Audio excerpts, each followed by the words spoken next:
It's an exciting time in tech, one that comes twice a year. It's conference season again. Last year, we shared some strategies on submitting talks to conferences. This time around, we're covering what to do when you actually get there, speaker or not. I guess the crux of it, or the notion boiled down, is taking one opportunity that you've been given, so that golden ticket, and thinking of a myriad of different ways of how do you make that into much more than just you going to an event and having that to be finished and then over. So you're going to a tech conference.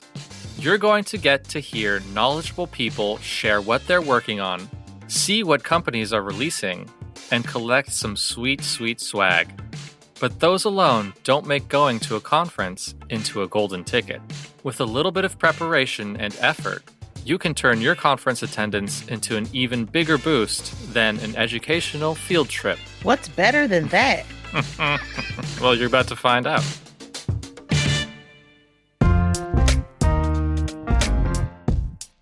This is Compiler, an original podcast from Red Hat. I'm Johan Philippine. And I'm Angela Andrews. We go beyond the buzzwords and jargon and simplify tech topics. Today, we cover how to make the most out of attending tech conferences.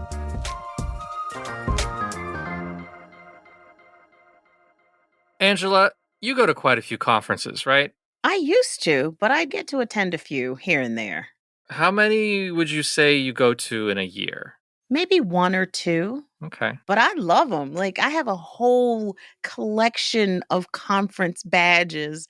If you ever want to call with me, you're going to see them displayed prominently in the background. I am very, very proud of having attended upwards of 20, maybe 30 conferences in my career. Oh, wow. That's a lot of badges. That's a lot of travel. It is a lot of badges, and I wear them very proudly. Oh, do you put them all at once? All like Mr. T. Yes, every last one of them on top, on top, on top. Yes, I love conferences. That's awesome. So much energy.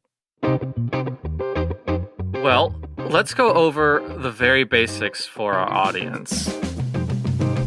Tech conferences, they have a fairly uniform structure with a few notable exceptions. But most of the time, you have the keynote addresses that almost everyone attends. It's the big announcements that the organizers put on to be the big draw for the conference, right?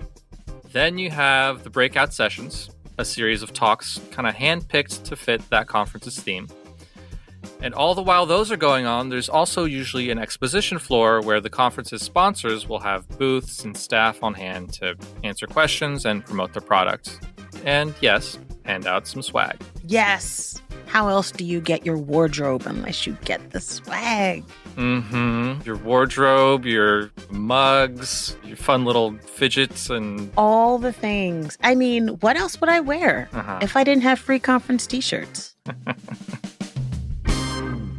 Now, the first part about making the most out of your conferences is being prepared.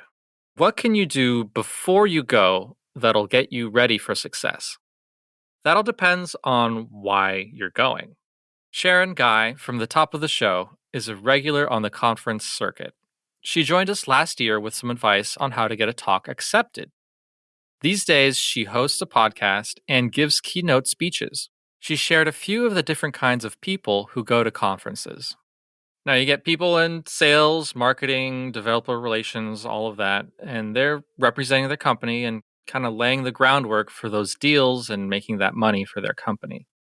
You have people on the procurement side who are looking for some help to solve their problems. They're kind of the bells of the ball who are there looking to spend some money, right, and build those relationships and possibly buy something to help them out. You have some people going to kind of keep up with the state of the industry, investors looking for new opportunities, people scoping out the competition, or perhaps potential partners to team up with. You also have students or recent graduates who've just entered the field. Hello, we see you. You're the ones who are kind of trying to figure out what's what in the industry. Now, these are some of the more common reasons people go to conferences. Whoever you are and whatever your goal, realize that not everyone gets to go. And you have that opportunity. I think Be really grateful that you got that spot. It means that the company sees something in you that made that investment on behalf of you. If someone else is making that investment in you to go, you should do the same. Make an investment in yourself. So before you go, come up with a plan. Angela, is that something you typically used to do when going to conferences? Yes. Coming up with a plan ahead of time, figuring out your goals? Yes. So what I would do is you look at the list of sessions and you plot and plan, you sign up for or bookmark or whatever the language is. And you don't always get to go into the sessions that you want to get into. They could be super popular. There's no room for you. It's almost like a first come, first serve, to be perfectly honest. But you should go with a plan. What your primary first choice, second choice. If you get the conference app, look at the map and see where things are lined up. You may have to move things around in proximity. You want to be able to get from one session to the other pretty easily. I remember this huge conference back in San Francisco that I loved. But you have to just haul to another building. And it was just so much pressure to get to your next session. And I tried to be smarter about it. And, the night that you get in, look and see where things are and maybe have that plan in place. If this one doesn't work out, what else could you do? Coming up with a plan, absolutely fantastic. Putting that plan on paper, also very, very good idea. It is.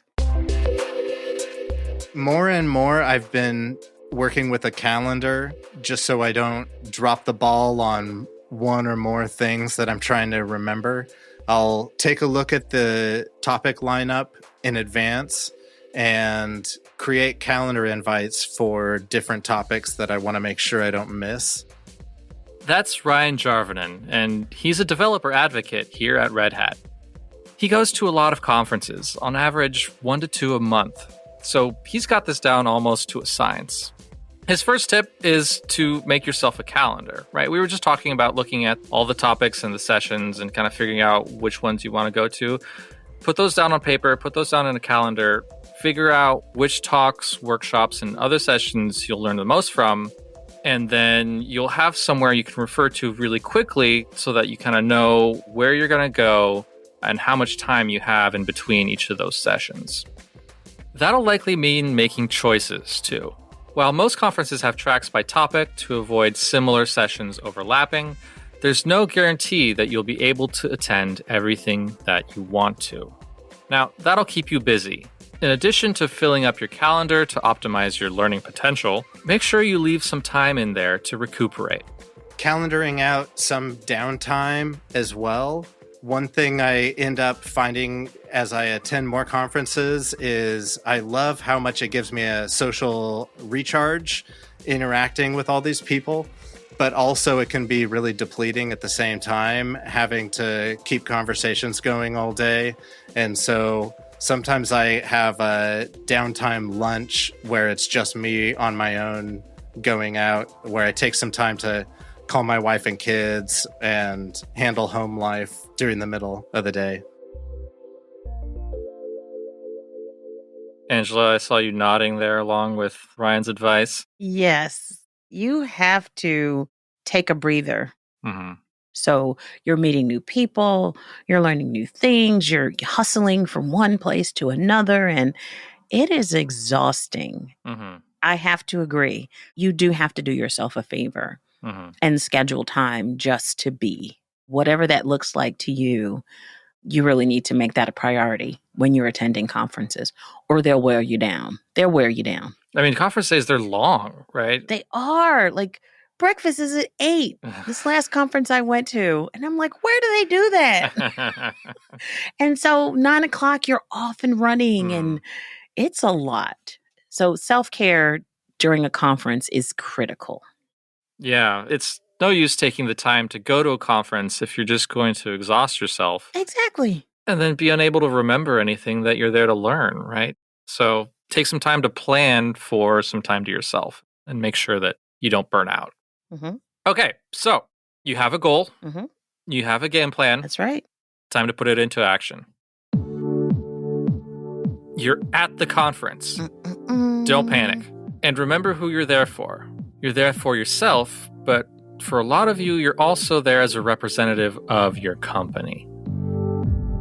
Sort of thinking in the interests of that company. So say if you are a Red Hat and you're a developer and you met X, Y, and Z, I don't know, IT manager from whichever financial company. If you're sitting right beside them or you just happen to make that connection, think about who else in your company, so at Red Hat, would benefit from that connection that you just made. A lot of us have seen people going maybe a little bit too wild for their own good, and that reflects poorly on their organization. Mm-hmm. That's something you're likely to hear from the know before you go talk from your own company before you actually go to that conference, right? Yeah. What I wanted to bring up here from Sharon is what she's talking about is a little bit different. It's about keeping an open eye out for people who could help your coworkers who couldn't necessarily be there with you. Ryan shared some straightforward advice for retaining what you learn from breakout sessions, but with an element that I didn't expect. Yeah, I would take notes. I would also take screenshots with your phone if there's any kind of major takeaways you have. Screenshot it, post it on social media, at the speaker and say, hey, this was a great point, and introduce yourself. And depending on what your level of expertise is, you could try to team up with that speaker at future events. I'm so used to taking notes by hand that I probably would just never have thought to just take a picture with my phone. What? You don't see all the people in front of you standing up with their cameras? Mm-mm. I do that too. And It is a great snapshot of what's being said. And I'm an avid social media sharer of things. And he does have a great point. Now, he did say one thing that I never thought of. What's that? Maybe you can introduce yourself, which is something that I try to do sometime. But if it's something that's in your wheelhouse, why not team up and do a talk at a future event? I'm thinking about an opportunity that I missed that this really fits into that bucket. Now, she and I are very friendly now and we speak quite frequently, but boy, if I would have struck when the iron was hot, we could have done something together, and I never thought of that.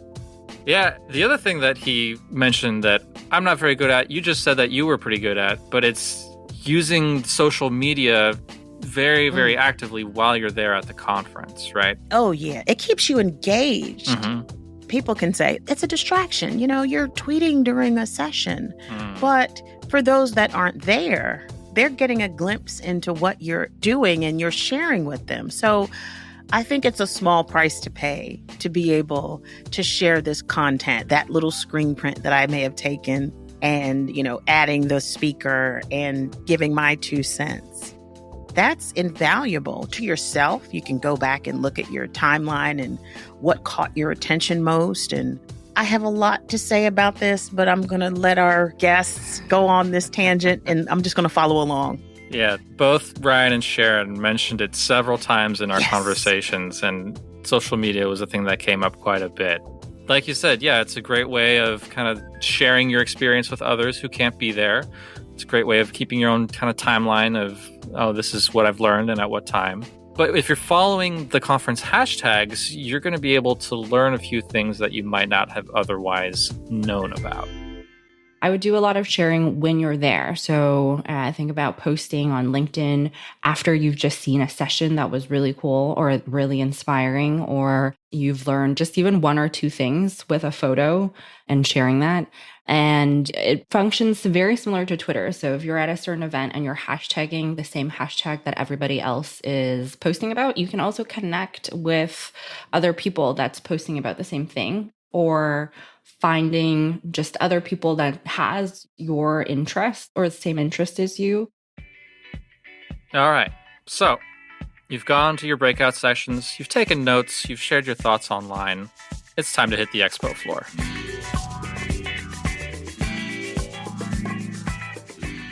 There's 2 points of approach, I would say, for getting the most out of the expo hall. There's almost always a opening night booth crawl activity where you can go from booth to booth, and everyone's fully staffed usually during the booth crawl. So that's kind of a peak opportunity point for going out and chatting it up with folks. The hall crawl is where it's at. Oh my goodness.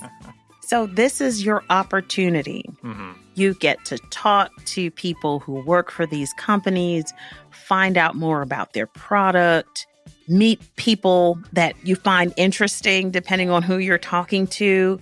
There's definitely that swag element. I mean, why else would you be there if you're not going to get some of that swag?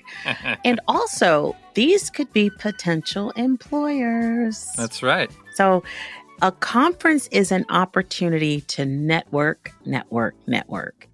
And Ryan mentioned this too in our conversation, where a lot of the times there's going to be a job board there in that expo hall. So if you're out there in the market, snap a picture and check out those opportunities.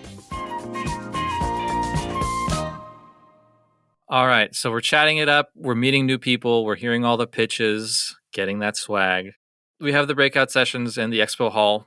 These are kind of the main official activities that are put on by our conference organizers. But there's usually a whole other informal track that takes place in parallel to all of these. It's called the hallway track. My favorite. Oh my gosh. That's the conference within the conference. Come on, tell me more. Well, Ryan's going to share a little bit more about why it's his favorite part of the conference too. Yeah, so the hallway track is my favorite part of any conference because I get to catch up with old friends, but also if you're on social media, a decent way of meeting new folks that are posting online. So you might see someone say, hey, I found this great topic that's coming up at noon. I'm headed to this one next. If you happen to see that person in the hallway, you can say hello, ask them about the topic, learn a bit more. It's all the stuff that happens between the sessions and the conference's hallways, the side conversations, further exploring the topics from breakout sessions, the networking, the catching up. That's all super valuable, right, Angela? It is. Invaluable. Mm-hmm. So what makes it your favorite part of the conference? It's unstructured, but the opportunity to meet people, like-minded people, to chat with someone over, mid-break coffee or between break coffee and snacks, and while you're waiting in line for a session and someone's waiting with you and you guys get the talking about things, and it is very organic. It's the place that you get to actually meet people, right? You can't really talk to people while you're in the sessions because that would be rude. And, it's that great opportunity just to organically meet and talk about what you're both getting out of this conference. And usually it's a lot of the same things, but some people are walking away with gems and they're willing to share them with you. I love it. It's a great chance to connect with peers, with the speakers, and with potential mentors, right? Who can kind of show you the ways of how to navigate the industry a little bit better. It's spontaneous, right? You're just talking about that. It's just kind of unscripted, but it's hard to plan for that. So keep an eye out when you're traveling the halls or when others are tagging on social media. There might just be an unscheduled opportunity to learn. So whether it's in the hallway track, during a session, at a meal, there's often a chance to connect with people. Networking can yield a lot of good results for future job searches, of course, but also just to become resources for each other, right? It's likely you're going to be facing similar challenges to those that someone else has already conquered, or maybe they might get stuck where you've already found a solution. The point is that most people are probably in the mindset that they have something to learn and they're pretty willing to connect at a conference. People, when you go to conferences, they're very open to meeting new people. I mean, that's the exact reason why a lot of people go. And so I've had a ton of people. I've also messaged a bunch of people also whenever I go to a conference where they wanted to link up because we're there. Even though we're a tech-savvy group of people, we haven't all quite figured out how to easily share contact information. There's like that awkward moment of, do I give you my email? Do I give you my number?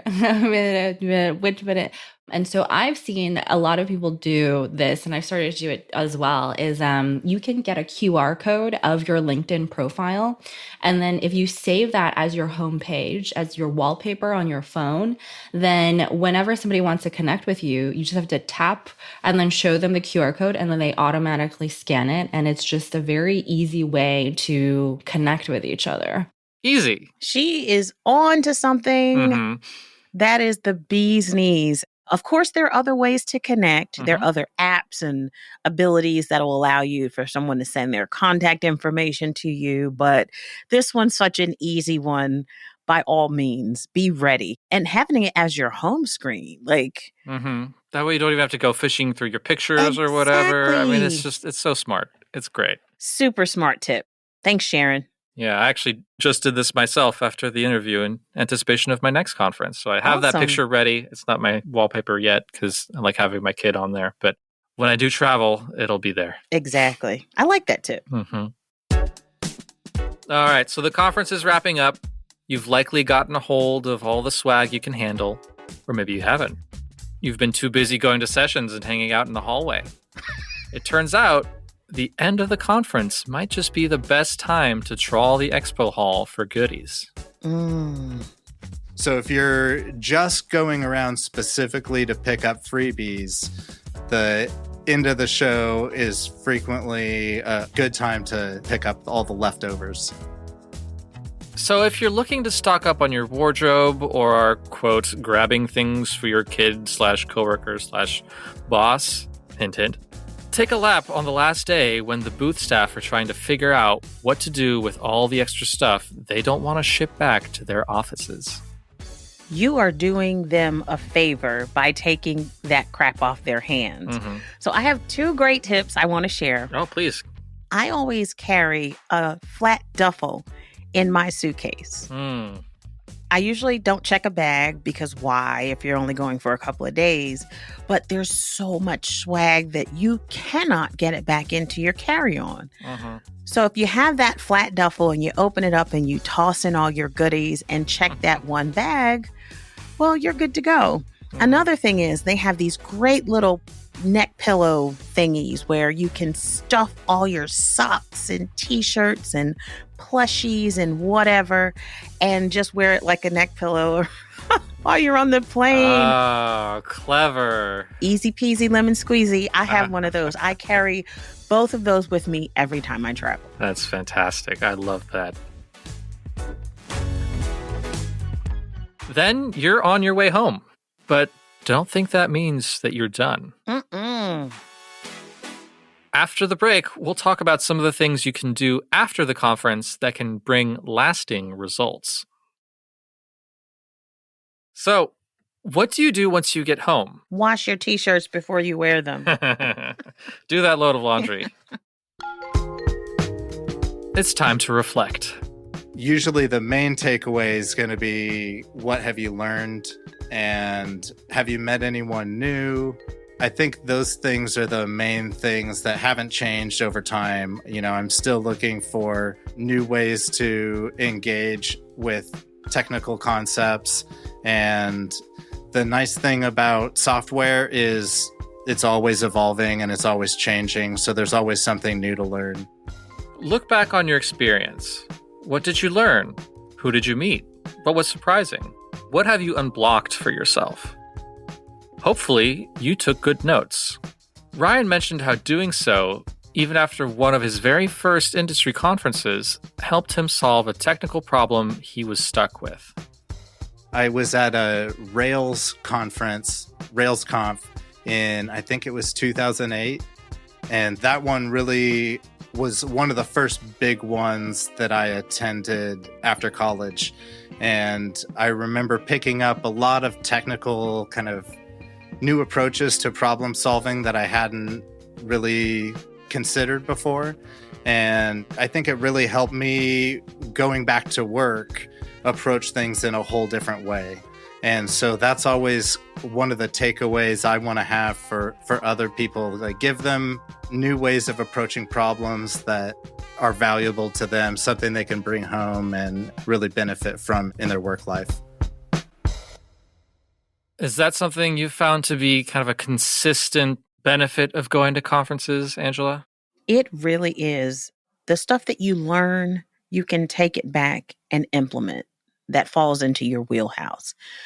Being that invigorated by being educated and wanting to rush back and do the thing or implement the thing or try the thing, that stays with you for a while. And I do agree, taking great notes of sessions is helpful. And if you're talking about sharing it with your colleagues, why not write a blog post and, for all the sessions that you've attended, your little takeaways, partner it up with some of the screen prints that you've taken on your phone. And I really do believe that conferences are a great opportunity to learn to solve a problem back in the office and become the office hero. Like, you're the one who got to go, and now you came back with all of this great new information to share and improve the team as a whole. That's really invaluable.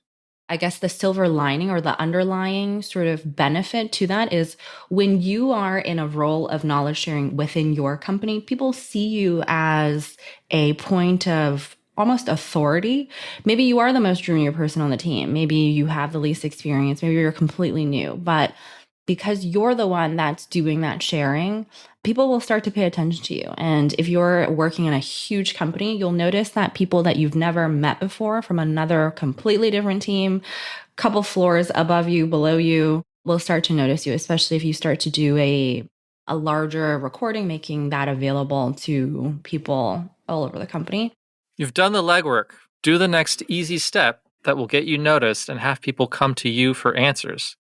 And if you don't have the answers, you might have connected with someone who might have them. Win-win.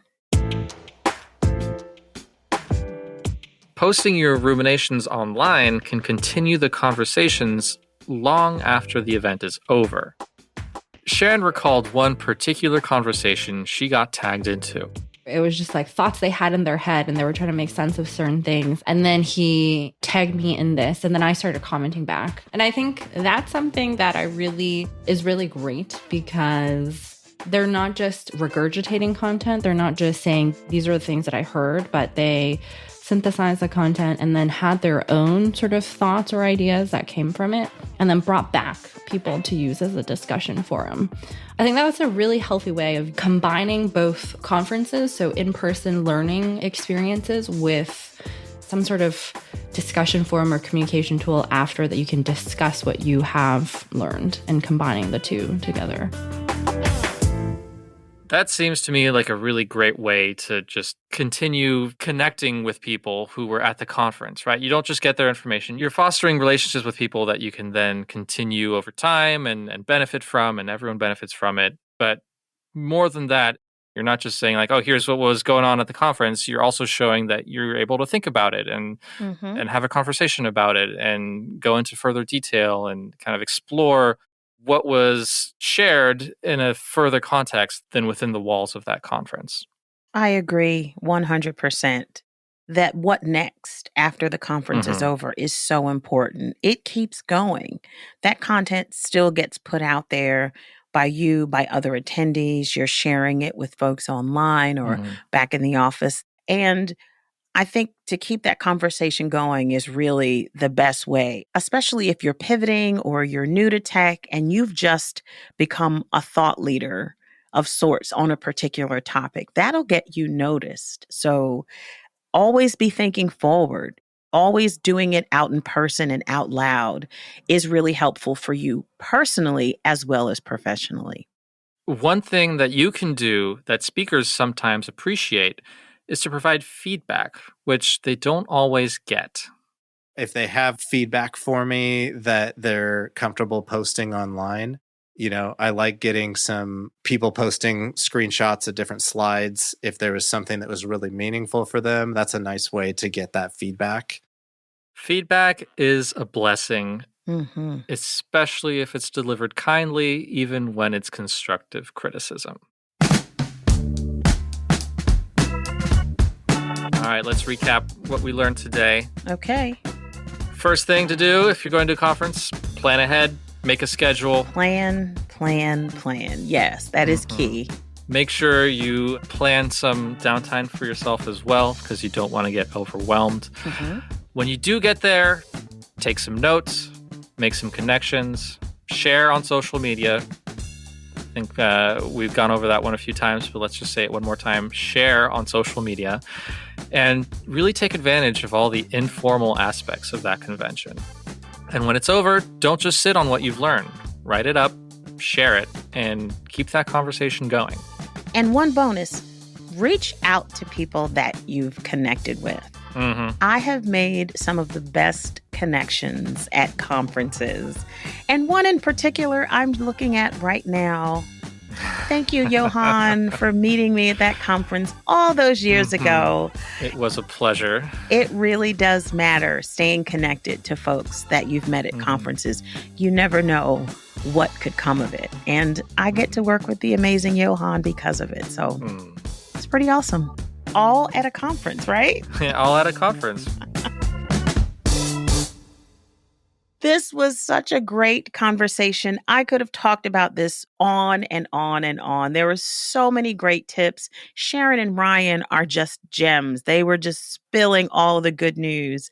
And we want you to share what you learned, or if you have your own tips that you use when you go to a conference, you got to share them with us. Hit us up on our socials at Red Hat. Don't forget to use the hashtag #CompilerPodcast. We really want to hear what you like about conferences, some of your favorite conferences, any great tips that you have. Share them with our listeners. We want to hear them. And that does it for this episode of Compiler. Today's episode was produced by Johan Philippine, Kim Wong, and Caroline Craighead.